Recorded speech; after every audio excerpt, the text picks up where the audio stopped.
नमस्कार, आप देख रहे हैं चाणक्य न्यूज इंडिया। मैं हूं मुस्कान। आइए देखते हैं आज दिन भर की कुछ प्रमुख खबरें। नमस्कार, हम लोग के बीच में आज doctor Sudhanshu Trivedi, member of parliament, national spokesperson और सीनियर लीडर आए हैं। बहुत ही इम्पोर्टेंट विषय को लेके आए हैं जो डिटेल में आप लोगों के साथ शेयर करेंगे। मैं डॉक्टर त्रिवेदी से रिक्वेस्ट करूंगा, और हमारे national spokesperson RP Singh ji भी हमारे साथ हैं। तो सुधांशु जी शुरू करें।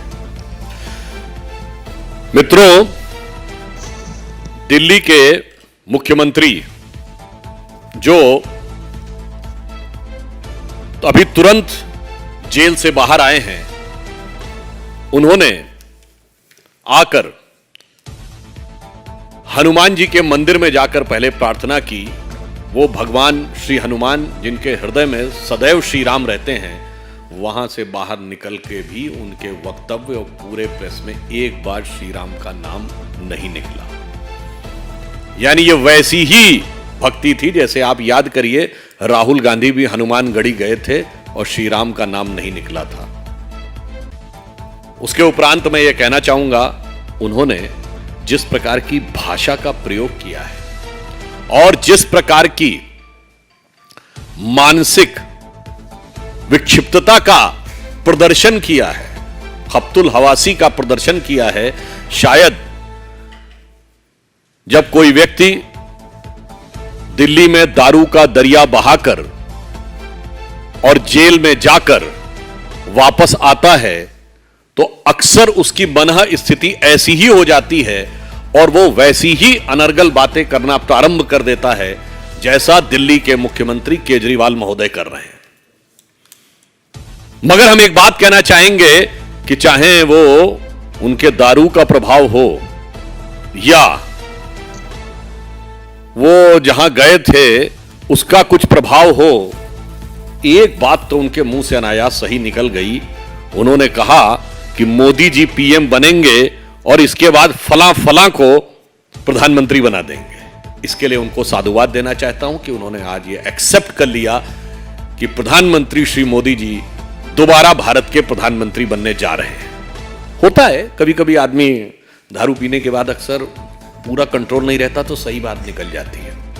अच्छा, इतना ही नहीं, वो आगे सक्सेशन प्लान भी बताने लगे कि मोदी जी रहेंगे, इसके बाद कौन कौन रहेगा। यानी आने वाले लंबे समय तक भारतीय जनता पार्टी के प्रधानमंत्री रहेंगे, ये तक बताने वाले ये न बता पाए कि जब वो जेल में थे तो प्रधानमंत्री के बारे में बातें करने वाले खुद मुख्यमंत्री के रूप में जेल में थे और ये ना बता पाए कि उनका सक्सेसर कौन होगा। सोचिए, यहां तो इतनी लंबी लंबी बातें बता रहे हैं और खुद किसी भी एक व्यक्ति के बारे में वो ये नहीं बता पाए कि कौन रहेगा। बाकी सब उनके जो नेता, और इसके उपरांत उन्होंने एक बात कही, तानाशाही की बात। उनके वक्तव्य को कोट कर रहा हूं। उन्होंने कहा, जब जब हमारे देश में तानाशाह आया तब तब जनता ने उखाड़ फेंका। देखिए, फिर एक बात उनके मुंह से, अक्सर जैसे आदमी पी के आता है सच निकल जाती है, फिर यह सच था। तो मैं उनसे पूछना चाहता हूं, वो कौन सा तानाशाह था जिसे उखाड़ फेंका गया? आज उन्हीं के तो दामने रहमत में जाके आप खड़े हो गए। और तानाशाही की बात क्या होती मैं याद दिलाना चाहता हूं। माननीय प्रधानमंत्री जी के बारे में क्या क्या शब्दों का उपयोग नहीं किया गया है। कब्र खुदेगी, मौत का प्रकार, बोटी बोटी काट डालेंगे और अनेक प्रकार के जाति सूचक अपशब्दों का प्रयोग किया गया। इसके बावजूद वो सभी नेता जलवाए जलाल से घूमकर हम लोगों को अभी तक अपशब्दों का प्रयोग कर रहे हैं।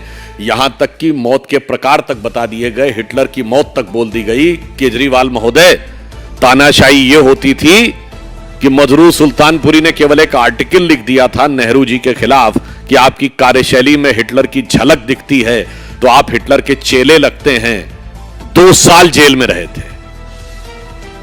आपने अभी वो देखा नहीं है और आपको ना वो याद है जिसमें पूछिए लालू प्रसाद यादव जी से, अन्य लोगों से तानाशाही क्या थी। इसीलिए तानाशाही की बातें करने वाले केजरीवाल जी, आपके लिए कहना चाहूंगा, गमों अंदों से लबरेज पैमाने नहीं देखे, अभी तो बस्तियां देखी हैं वीराने नहीं देखे। जो आप भाषण दे रहे हो, फिर आपसे पूछना चाहता हूं, आप बोलेंगे, सूप बोले तो बोले, छलनी भी बोले जिसमें 100 छेद। कहां गए वो जब आपने आंदोलन शुरू किया था? कहां गए प्रशांत भूषण? कहां गए योगेंद्र यादव? कहां गए किरण बेदी? कहां गए कुमार विश्वास? कहां गई शाजिया इल्मी? कहां गए अश्विनी उपाध्याय? और तो और वो जो टोपी लगाते थे कि मुझे चाहिए जन लोकपाल, लोगों को नहीं याद हो तो आपने अपनी पार्टी में एक लोकपाल नियुक्त किया था, एडमिरल रामदास, कहां गए? वो भी चले गए। और जब आप जेल में चले गए तो स्टार कैंपेनर की लिस्ट में नंबर 1 पे कौन आया? आपकी श्रीमती जी।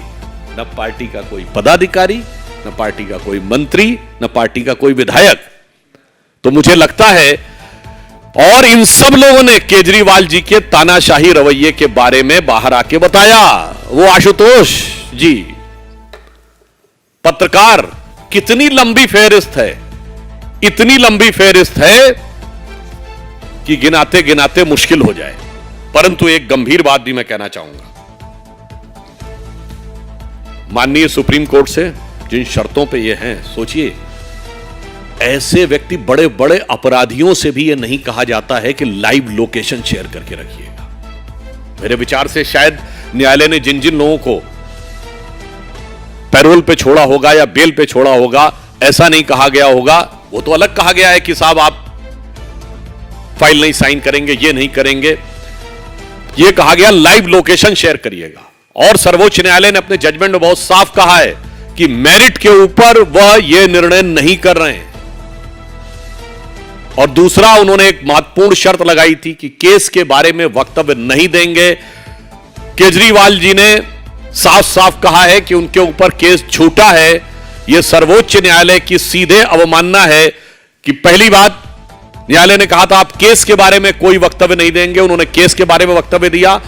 उनको बेल ऑब्लिक पैरोल पर छोड़ते समय जो सर्वोच्च न्यायालय ने कहा कि वो मेरिट के ऊपर नहीं है, उन्होंने सीधे केस की मेरिट पे टिप्पणी कर दी। तो मैं माननीय सर्वोच्च न्यायालय से भी आग्रह करूंगा कि इस विषय पे भारतीय जनता पार्टी आग्रह करती कि आप कृपया ध्यान दें कि ये सीधे सीधे सर्वोच्च न्यायालय की बात का माखौल उड़ाना हुआ है। और उससे बड़ी बात हो गई है, अभी इन्होंने बाहर निकलकर अनाप शनाप बोलना शुरू किया। मैं आप लोगों से कहना शुरू करूंगा, ईडी की जो चार्जशीट है उसको जाके पढ़ लीजिए, किस किस प्रकार की बातें, पैसे का ट्रांजैक्शन, ये सारे फैक्ट बातें हुई हैं। इसीलिए सर्वोच्च न्यायालय ने कहा कि केस की मेरिट अपनी जगह है, उसके ऊपर यह कोई निर्णय नहीं है। उसके बावजूद ये बोलना बहुत आपत्तिजनक और वैधानिक और कानूनी दृष्टि से यह एक प्रकार से अपने अपराध को और बढ़ाने वाला है। परंतु आप एक और बात देखिए, हुआ इधर ये बाहर आए नहीं कि एक जगह से सरहद पार से सदाएं आ गई। पाकिस्तान के पूर्व मंत्री फवाद चौधरी, जो पहले जवाहरलाल नेहरू जी को महान सोशलिस्ट, राहुल गांधी को साहब कह चुके हैं, मोदी जी को हटाने का संकल्प कर चुके हैं, वो पाकिस्तान का पूर्व मंत्री केजरीवाल जी की तारीफ करने लगा, स्वागत कर दिया। मतलब स्वागत दिल्ली से लेके और इस्लामाबाद तक दिखाई पड़ने लगा। इसके बाद अब किसी के मन में कोई किंतु परंतु नहीं रहना चाहिए। और सुनिए वो क्या क्या बातें बोल जाते हैं। पहले तो उनके पास पता नहीं कहां कहां से ज्ञान आता। पहले कहते थे मेरे पास फला अधिकारी के बारे में पता है, मुझे ये भी पता है। अब वो ये कहते हैं कि प्रधानमंत्री जी बात करते हैं तो उनकी पार्टी के बारे में ज्यादा बात करते हैं। मतलब ये सीधे सीधे चुनौती हो गई कांग्रेस पार्टी के लिए। यानी मियां बाहर आए नहीं कि कहने लगे सबसे इंपॉर्टेंट तो अब हम हो गए विपक्ष में, यानी कांग्रेस पार्टी को सेकेंडरी कर दिया उन्होंने।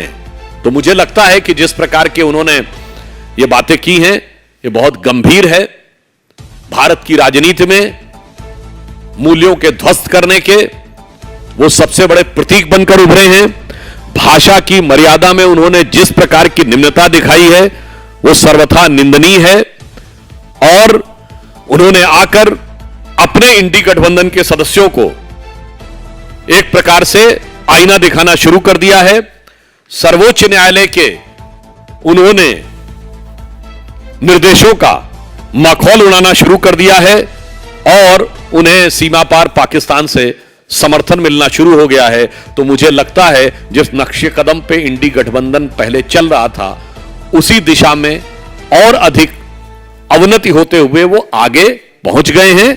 बस अंत में मैं उनका यह साधुवाद व्यक्त करना चाहता हूं कि जाने में या अनजाने में उनके मुंह से एक सही बात निकल गई कि मोदी जी पुनः प्रधानमंत्री बनने जा रहे हैं। और मैं मानता हूं कि इस घटना के बाद निश्चित रूप से देश की जनता को यह भी समझ में आएगा कि किसी अपराध में आरोपी होने के बाद किस धृष्टता के साथ, किस निर्लज्जता के साथ और अपनी पार्टी में सभी लोगों को किस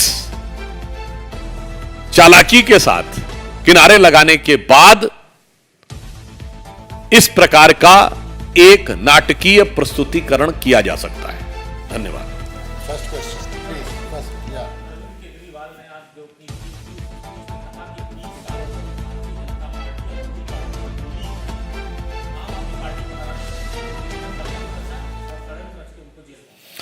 अ, 20 साल आगे की बात की है और 10 साल में उनके हालात क्या हो गए हैं। 10 साल पहले मैं राजनीति में नहीं आऊंगा, सारी संसद चोर है, कांग्रेस से बच्चों कसम खाता हूं समर्थन नहीं लूंगा, गाड़ी नहीं लूंगा, बंगला नहीं लूंगा, सिक्योरिटी नहीं लूंगा, वगैरह वगैरह वगैरह। अरे 10 साल में आप इतने बदल गए, 20 साल बाद आप कि आपका अस्तित्व भी होगा या नहीं, अगर होगा तो किस रंग रूप में होगा, किस साज सज्जा में होगा, उसकी तो कोई गारंटी नहीं।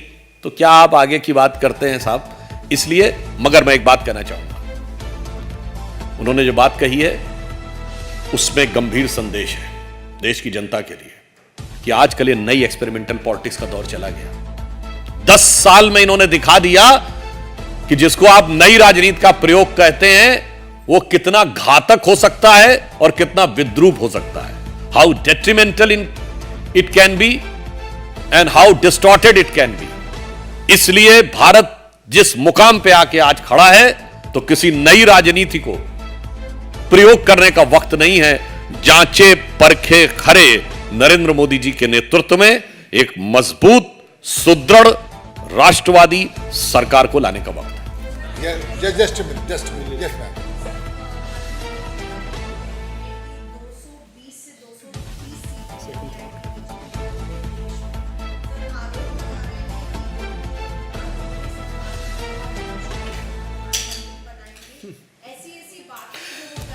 मैंने आपसे कहा कि कम से कम उन्होंने जब ये कहा कि मोदी जी अमित शाह जी को प्रधानमंत्री बनाएंगे तो इसका मतलब प्रधानमंत्री बनेंगे तो ये तो एक्सेप्ट कर लिया और फला को निकाल देंगे, ढिमा को निकाल देंगे। मैंने तो कहा भाई आप प्रशांत भूषण, शांति भूषण, योगेंद्र यादव, किरण बेदी, एडमिरल रामदास, कुमार विश्वास, साजिया इल्मी, अश्विनी उपाध्याय, आशीष खेतान, कितनी कितनी बनाई जाए, इनको निकालते निकालते निकालते निकालते खुद निकल के जेल तक चले गए, अभी जेल से निकल के आए हैं। जो ये बोल रहे हैं तो इनकी बातों की क्या विश्वसनीयता है ये भली भांति समझी जा सकती है। और रही बात सीटों की तो आप ये समझ लीजिए अगर ये कह रहे हैं कि 220 से 230 सीटें आएंगी तो दुगना तो कर ही लेना चाहिए, क्योंकि वो जिस हिकारत के साथ, जिस नफरत के साथ भारतीय जनता पार्टी और मोदी जी के बारे में बोलते हैं, अगर वो इतना बोल रहे हैं तो आप लोग अपने विवेक से अंदाजा लगा सकते हैं कि हमारी सीटें कितनी आ रही हैं। Yes ma'am.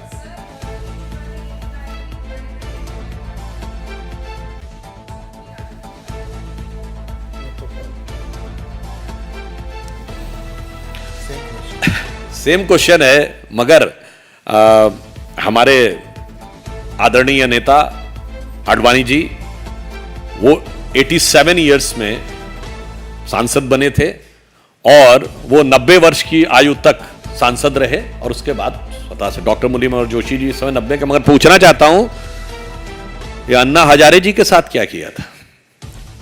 हमने तो कभी नहीं कहा कि हमारे किसी नेता को बरगलाया गया।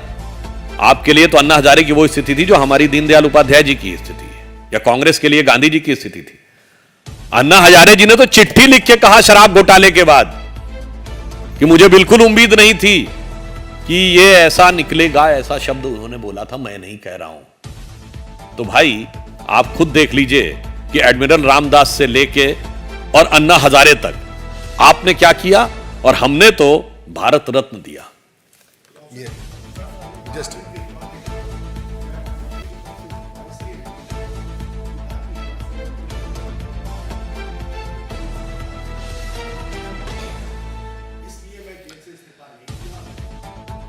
कहते कहते दिल की बात जुबान पे आ जाती है। इसका मतलब उनको अपनी पार्टी के किसी भी कार्यकर्ता पर रत्ती भर भी भरोसा नहीं है।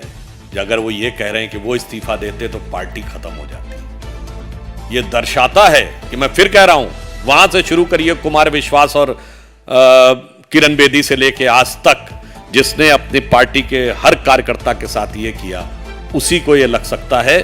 यानी इससे बहुत साफ हो गया कि उनके दिल की मंशा कितनी खतरनाक, सोच कितनी छोटी है, और अपने पार्टी के कार्यकर्ताओं पर रत्ती भर का विश्वास नहीं है।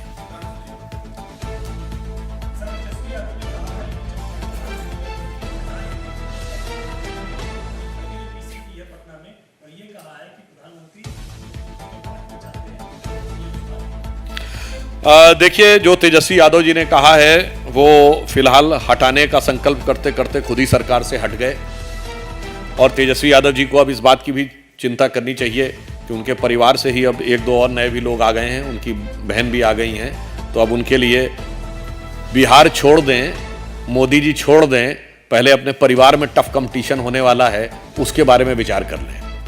अच्छा, जो खड़गे जी ने कहा इसमें कुछ भी नया नहीं है, वो ऐसी ख्वाहिशें, ऐसी हसरतों का नाकाम होना और नाकाम सियासी हसरतों का जनाजा निकलते हुए हम लोग कई बार देख चुके हैं, तो इसमें कुछ भी नया नहीं। मेरा सवाल है कि केजरीवाल साहब को ममता बनर्जी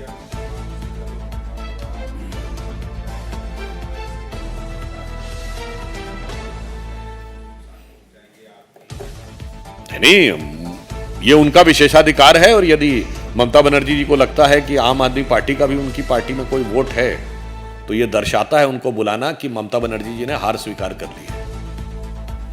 जिन्होंने कांग्रेस पार्टी के साथ गठबंधन नहीं किया, जिन्होंने कम्युनिस्ट पार्टी, जिनका कि वहां पर बेस था, उनको भी कभी अपने लिए चुनाव प्रचार करने के लिए नहीं बुलाया। तो अगर केजरीवाल जी को बुलाने के लिए आ गए हैं चुनाव के इस दौर में, तो समझ जाइए कि बंग भूमि से राष्ट्रवाद की वो तरंग उठने वाली है, जिसको लेकर ममता जी अपने को बहुत तंग महसूस करने वाली हैं। Last question.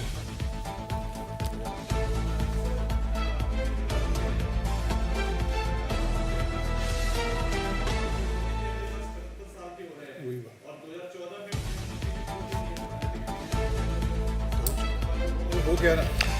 ये कई बार हो चुका है। प्रधानमंत्री श्री नरेंद्र मोदी जी हैं, और अगली बार और शक्ति के साथ जनता उनको तीसरी बार और प्रचंड शक्ति के साथ 400 पार के बहुमत के साथ दोबारा बनाने जा रही है, तीसरी बार बनाने जा रही है। Last, okay.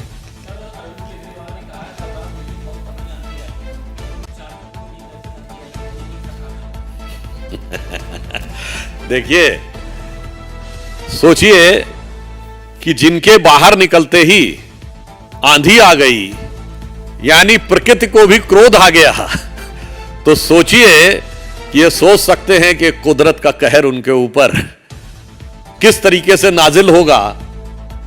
यह देखने वाली बात होगी। और मैं कह रहा हूं उससे पहले की बात, दिल्ली की जनता और देश की जनता, उसके मन में एक आक्रोश है, और यह एक आक्रोश की आंधी है कि पहले तो उन्होंने नई राजनीति का जो स्वरूप दिया था उसको कितना विद्रूप कर दिया, कितना डिस्टॉर्ट कर दिया। उसके बाद उन्होंने भ्रष्टाचार करके जेल में जाकर पद नहीं छोड़ा। उसके बाद प्रधानमंत्री जी के बारे में तमाम अपशब्दों का प्रयोग किया। चलिए कोई बात नहीं, और बाहर निकल के आपने सर्वोच्च न्यायालय की बात का माखौल उड़ा दिया। मुझे लगता है उन लाइट बातों से ज्यादा बढ़कर यह गंभीर सवाल है, और इसका गंभीर जवाब चुनावों में